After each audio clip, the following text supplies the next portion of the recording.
So just be prepared, know your area, know what you're getting into. Take necessary precautions. I'd like everybody to get back so they can watch more of my videos. Kid-free snowshoeing, where I can start getting off trail really well, getting in some deeper stuff. And of course, when I do that, I'm probably gonna end up sliding and becoming a snowball halfway down the mountain. So I work hard for the money I got, so I don't want to spend it twice and end up buying 2 sets of snowshoes. So we went ahead and spent a little bit more now, and there's reasons for that. The wife had decided that she wanted a set of the MSR Lightning Ascents. She does a ton of backpacking, probably more than I do. Well, she does do more than I do. Her job allows her that, so it's kind of cool. I wasn't initially going to go with that shoe, but I end up doing more technical stuff than most beginners and intermediate people just because of my background in the outdoors. So I did end up going with the same shoe. And one of the reasons that I did is if something happens to one of hers while she's out, I can take parts off of mine and get her going again. The other thing with them is they are a little bit more of a technical shoe as far as technical snowshoeing. More ascents, descents, they got better bite than some of the tube frame style. But here's what we're working with. I have a men's and women's version. So this one here, the gray with the black frame, is the men's version. The only real difference between it and the women's version is the width. So if I set it on, you can see it's anywhere between 1 inch and 1/2 inch narrower in the women's shoe. And that just allows them to keep more of a natural gait or walk when they're walking with them. But the initial reasons why I went with the MSRs was like you'd seen on this one here. A lot of snowshoes that you see are either going to run a full plastic or polymer type deck and a tube frame. My sister-in-law's got the Atlas 12s. They're a tube frame. She only has 1 crossbar where these have 2. It's got, you can see the teeth. It's got a nice set of teeth here and a nice set of teeth here, where hers only has 1. And like my son's has plastic ones right here with a couple teeth on them. So there's not a ton of bite. For the Atlas, they do really good. They're an awesome snowshoe. But these also have teeth on the side, all the way around. And it's got some little nubs here in the front that help kind of bite in. I noticed the bars, this shoe didn't seem to slip or skip on the icy sections quite as much as my sister-in-law's did. But this one here runs a pivot right in here and right in here. So this style pivot only lets my boot move in one direction, forward or back, and that's it. Hers are set up on bands so that her foot surface can actually pivot this way from the shoe surface. So if you're off camber and stuff like that, she's got a little bit more flexibility there.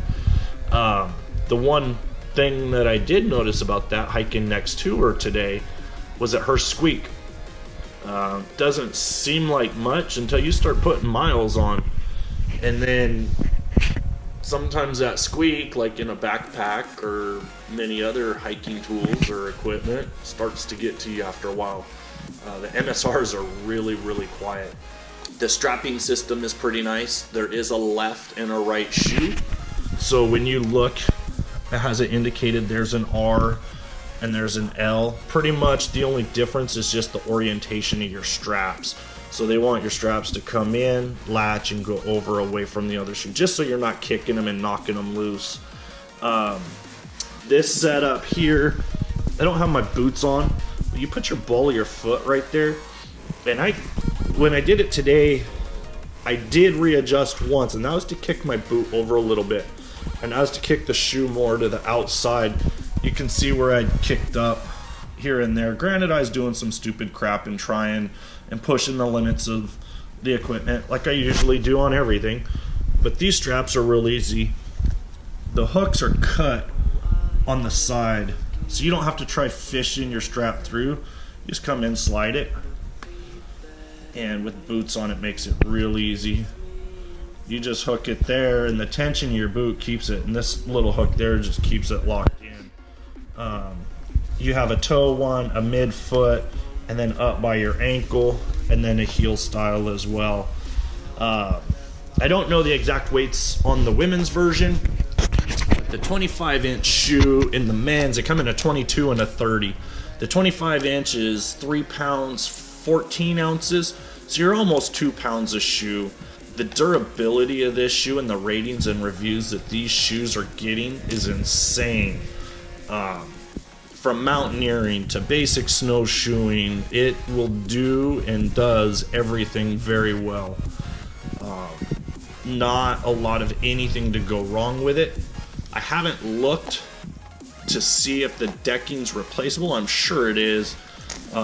Just probably drill out the rivet, slide your tab out, pull your decking out and replace it if you have to. One thing I do like about this style strap over some of the others, I've seen the ratchet buckles where you slip them through and you cam them over kind of like you would on a snow boot. The problem with those is when those bands break, you're screwed. I mean, you're done. These here, if it breaks, I can run 550 cord through the loop, fish it through here, tie it back up, and I can keep going. So that was one thing I looked at. When I buy gear, I tend to look at, okay, I don't plan on it breaking. That's why I spend a little bit more money on better equipment. But everything breaks when you're outdoors, and it breaks when you really don't want it to. So it's good to figure out a way or find a way to fix it to get you home or by. If the decking breaks, I mean, you could do this on some of the tube frame ones too. You can cut a slit, run 550 cord around the side, just enough to stretch it and hold it, or you can do multiples and stitch past the hole and wrap it around. It'll get you by. These do have the elevators in them, so when your boot is in and you're climbing up, I'm a beginner snowshoer, so bear with me. A lot of you experienced people will be going, well, duh. But it helps keep your toe crampons pointed down so that they engage. Because when you're climbing, and the wife was bringing it up, when you're coming down, sorry, not necessarily when you're climbing, that's obvious, but when you're coming down, when you're hiking, you want to lean back a little bit. So if you slip or fall, you fall on your pack. In snowshoes, you almost want to lean forward. That way your toe crampon can engage the snow or the ice layer underneath and help keep your traction. So if you end up tipping back too far, you almost slide down. Kind of how I scuffed up the edges of this one shoe was I had happened to find 12 to 15 foot almost sheer vertical drops, and I'd put my trekking poles away early just to kind of use the camera and look around and help pick the kid up when he fell. But I was practicing sliding down. Gotta have fun. Gotta try and push the gear. Anyway, so it went from an initial review, which my initial thoughts when I got them, I'd done a ton of research, so I knew what I was getting. I walked into REI, saw they had the size I wanted, picked them up and took them home. REI in Seattle had the female version, but they only had it in a 22-inch, and the wife wanted 25s. They make a longer one as well, but the reason why we went with that size is, one, it gives you really good flotation up to a higher weight than what we would generally carry even with a loaded pack. So if we decide to go backpacking for a weekend or whatever, and we're running 20 to 30 pound packs, 35 pound packs, we're still well within the limit. The one nice thing about this shoe on the male and female is that you see there's a little hook right here, and I'm not sure where it hooks in on the other end. I think it's up in here somewhere, but they make a tail extension. So for the men's shoe, it's rated between 120 and 220 pounds as it is as a 25-inch for recommended weight to maintain the flotation for the size. By running that extension on it, it pushes that limit up to 280 pounds. I will probably never have to buy a set of extensions. If we have really soft, powdery snow, we might. Today we did an easy trail. Most of it was groomed. We had my 5-year-old with us, and we wanted to see how he did and get him exposed to it and out there and trying it. but I had ended up blazing off trail and ended up in some 3-foot powder, ended up with 3 inches of snow, a couple inches of ice, and then nothing underneath, nice air pocket, and then you hit the base layer of snow that was underneath that. It's been really weird. We've had a ton of snow and then some rain and then sun for a little bit, and then everything would freeze back up. So we got some layered ice in that snow. So I kind of had a pretty good idea of what these shoes will do through pretty much anything.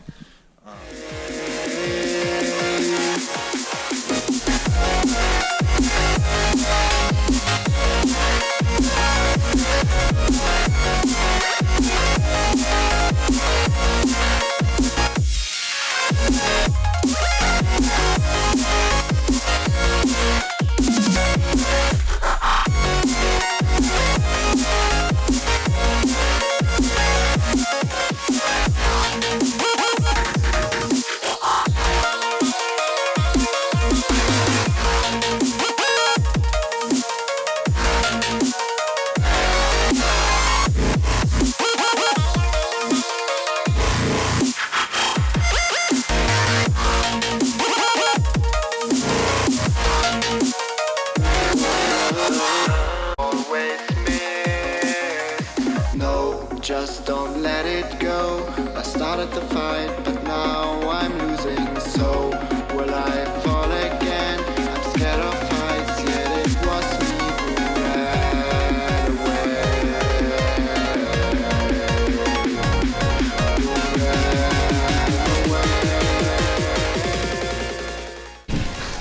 So, all in all, awesome day. A little chilly, but weather's been gorgeous. I mean,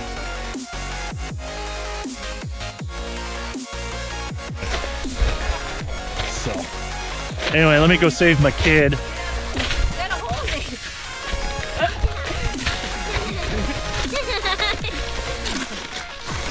Weirdo. I didn't see that.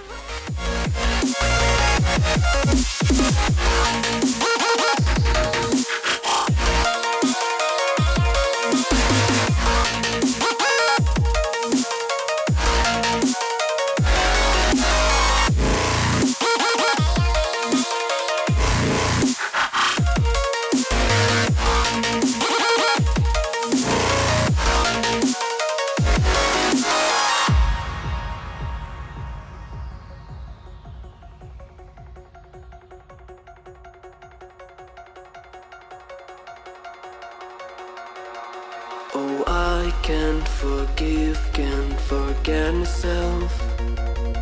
The peace that I'm missing, it kills me inside.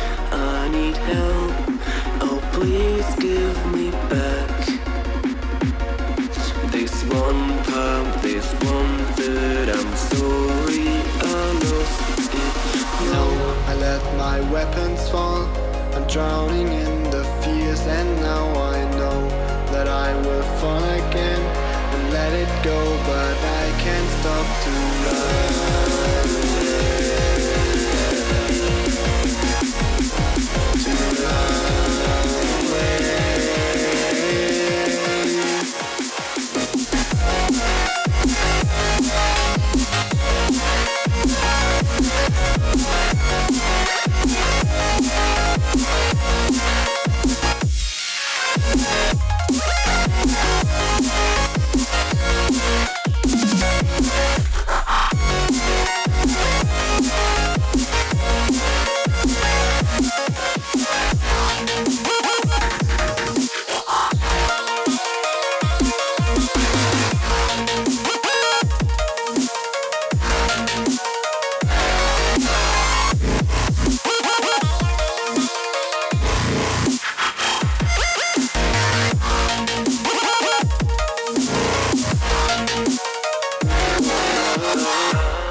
Just don't let it go.